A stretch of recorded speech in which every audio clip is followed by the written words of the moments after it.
My name is Tomas Estrada, and I'll be reading Owl Moon by Jane Yolen.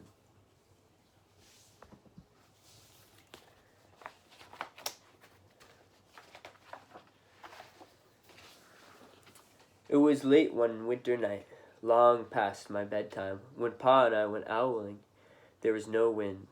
The trees stood still as giant statues, and the moon was so bright the sky seemed to shine. Somewhere behind us a tree whistle blew, long and low, like a sad, sad song. I could hear it through the woolen cap Pa had pulled down over my ears. A farm dog answered the train, and then a second dog joined in. They sang out, trains and dogs, for a real long time, and when their voices faded away, it was as quiet as a dream.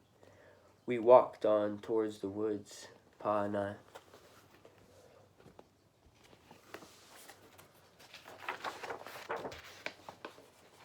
Our feet crunched over the crisp snow, and little gray footprints followed us. Pa made a long shadow, but mine was short and round. I had to run after him every now and then to keep up, and my short, round shadow bumped after me. But I never called out. If you go owling, you have to be quiet. That's what Pa always said. I had been waiting to go owling with Pa for a long, long time.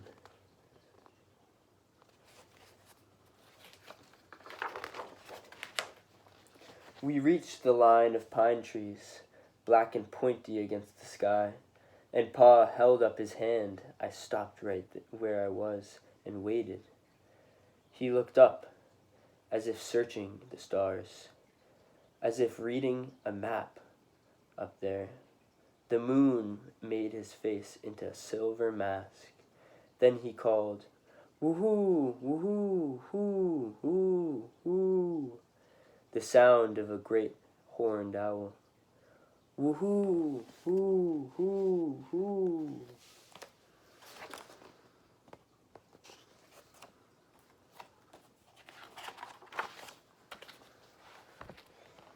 Again he called out, and then again. After each call he was silent, and for a moment we both listened. But there was no answer. Pa shrugged, and I shrugged. I was not disappointed. My brothers all said, sometimes there's an owl, and sometimes there isn't.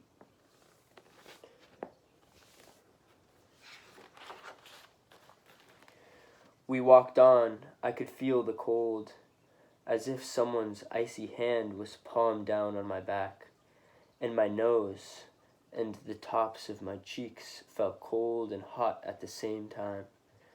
But I never said a word. If you go owling, you have to be quiet and make your own heat.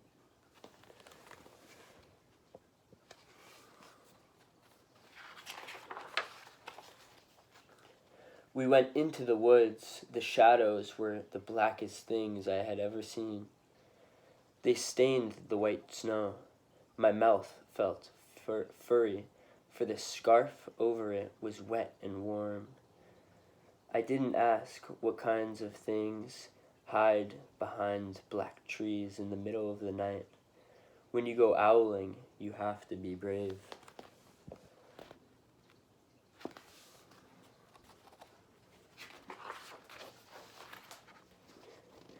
Then we came to a clearing in the dark woods. The moon was high above us. It seemed to fit exactly over the center of the clearing, and the snow below it was whiter than the milk in a cereal bowl.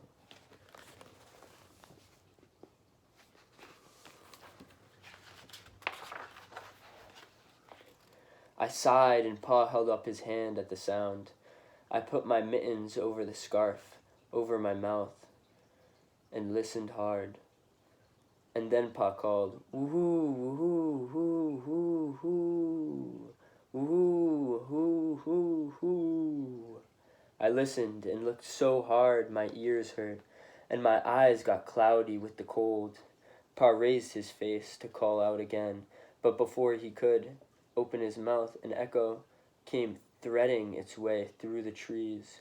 Hoo, hoo, hoo, hoo.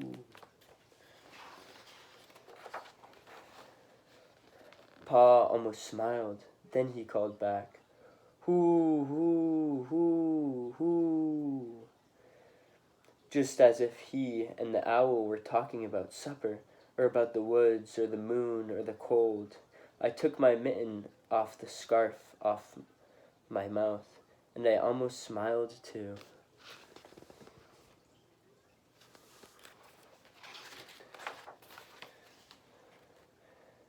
The owl's call came closer from high up in the trees, on the edge of the meadow.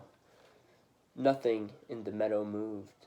All of a sudden, an owl shadow, part of the big tree shadow, lifted off and flew right over us.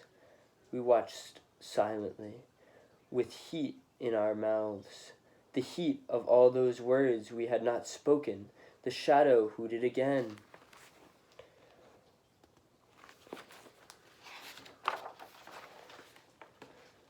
Pa turned on his big flashlight and caught the owl just as it was landing on a branch.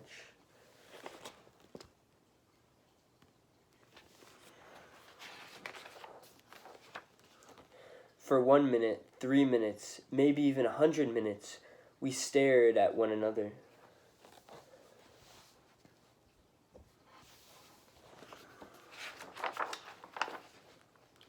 Then the owl pumped its great wings and lifted off the branch like a shadow without sound. It flew back into the forest. Time to go home, Pa said to me. I knew then I could talk. I could even laugh out loud, but I was a shadow as we walked home.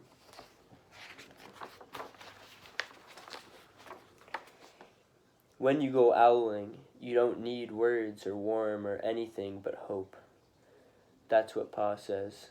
The kind of hope that flies on silent wings under a shining owl moon. Thank you for listening.